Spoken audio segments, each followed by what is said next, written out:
Hello everybody! Here's another video that's part of my Doll a Day video series.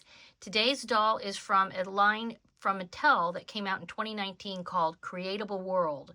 And the Creatable World dolls were supposed to be gender fluid.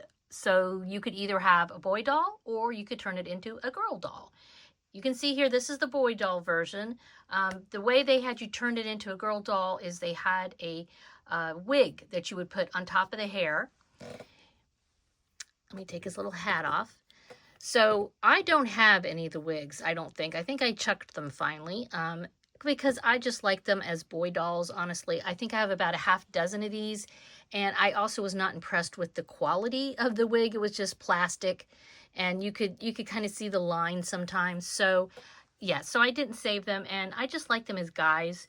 Honestly, I didn't buy the dolls originally with the idea of keeping the dolls. I bought them because of the clothing. These came usually in sort of a kit form where you'd get the doll, you'd get a wig, you'd get various accessories like these little glasses and this little beret, for example. And then they had clothes and shoes and everything. And a lot of the clothes and quite a few of the shoes fit Blythe dolls. So anybody who has a Blythe doll, you know, those girls need their clothes. So that's what I ended up doing. But then once I got them, I was like, these guys are really cute. They're very articulated, if you can see. The head moves, tilts back and forth.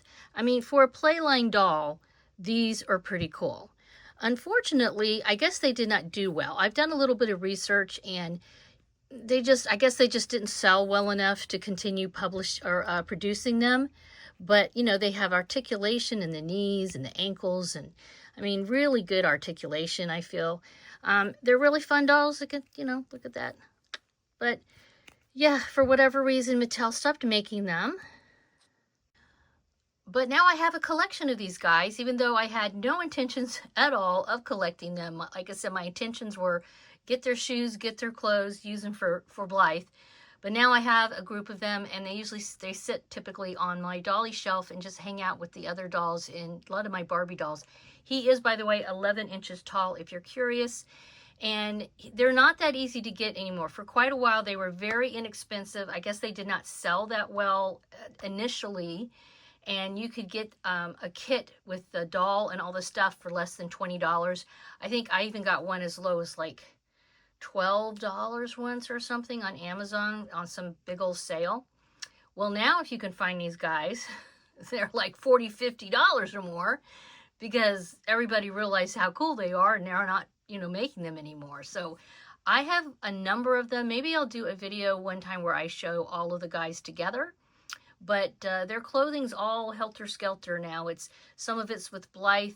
A lot of it also fits Rainbow High, so some of the girls are wearing that. But yeah, they have a really nice clothing, especially, like I said, considering the cost of the dolls at the time that came with the clothes. Let me know if you have any of these Creatable World dolls in your collection or your thoughts on them in general. And I hope you're enjoying the Dolly Day series. I will continue to do one doll every day for 2026 on my channel. Keeping up the momentum. As usual, give this a thumbs up and subscribe if you haven't subscribed already. Have a wonderful Dolly Day. Bye-bye.